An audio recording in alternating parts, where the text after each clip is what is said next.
Bitcoin versus blockchain. Blockchain technology was first outlined in 1991 by Stuart Hopper and W. Scott Stornetta, two researchers who wanted to implement a system where document timestamps could not be tampered with. But it wasn't until almost 2 decades later, with the launch of Bitcoin in January 2009, that blockchain had its first real-world application. The Bitcoin protocol is built on a blockchain. In a research paper introducing the digital currency, Bitcoin's pseudonymous creator, Satoshi Nakamoto, referred to it as a new electronic cash system that's fully peer-to-peer, with no trusted third party. 2. The key thing to understand here is that Bitcoin merely uses blockchain as a means to transparently record a ledger of payments, but blockchain can, in theory, be used to immutably record any number of data points. As discussed above, this could be in the form of transactions, votes in an election, product inventories, state identifications, deeds to homes, and much more. Currently, tens of thousands of projects are looking to implement blockchains in a variety of ways to help society other than just recording transactions, for example, as a way to vote securely in democratic elections. The nature of blockchain's immutability means that fraudulent voting would become far more difficult to occur. For example, a voting system could work such that each citizen of a country would be issued a single cryptocurrency or token. Each candidate would then be given a specific wallet address, and the voters would send their token or crypto to the address of whichever candidate for whom they wish to vote. The transparent and traceable nature of blockchain would eliminate both the need for human vote counting and the ability of bad actors to tamper with physical ballots. Blockchain versus banks. Blockchains have been heralded as being a disruptive force to the finance sector, and especially with the functions of payments and banking. However, banks and decentralized blockchains are vastly different. To see how a bank differs from blockchain, let's compare the banking system to Bitcoin's implementation of blockchain. Feature banks. Bitcoin hours open. Typical brick-and-mortar banks are open from 9 a.m. to 5 p.m. on weekdays. Some banks are open on weekends but with limited hours. All banks are closed on banking holidays. No set hours, open 24/7, 365 days a year.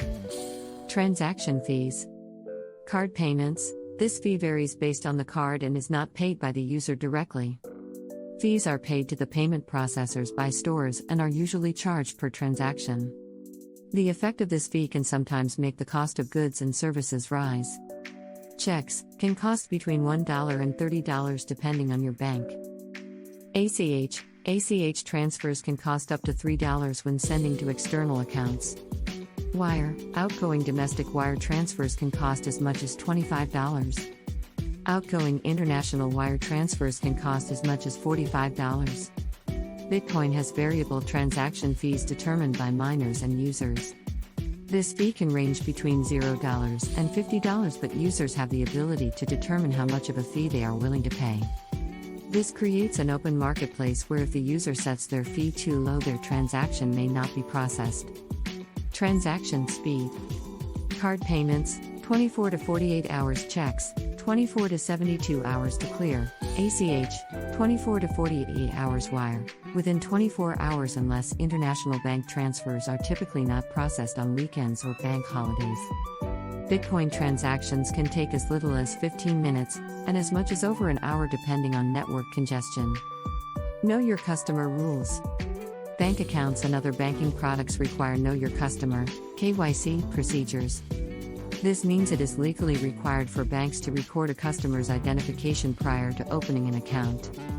Anyone or anything can participate in Bitcoin's network with no identification. In theory, even an entity equipped with artificial intelligence could participate. Ease of transfers.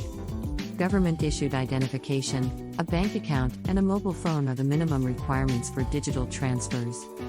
An internet connection and a mobile phone are the minimum requirements. Privacy. Bank account information is stored on the bank's private servers and held by the client. Bank account privacy is limited to how secure the bank servers are and how well the individual user secures their own information. If the bank servers were to be compromised, then the individual's account would be as well. Bitcoin can be as private as the user wishes. All Bitcoin is traceable, but it is impossible to establish who has ownership of Bitcoin if it was purchased anonymously.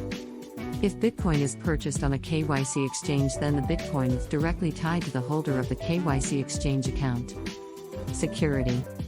Assuming the client practices solid internet security measures like using secure passwords and two-factor authentication, a bank account's information is only as secure as the bank server that contains client account information. The larger the Bitcoin network grows, the more secure it gets. The level of security a Bitcoin holder has with their own Bitcoin is entirely up to them. For this reason, it is recommended that people use cold storage for larger quantities of Bitcoin or any amount that is intended to be held for a long period of time. Approved transactions. Banks reserve the right to deny transactions for a variety of reasons.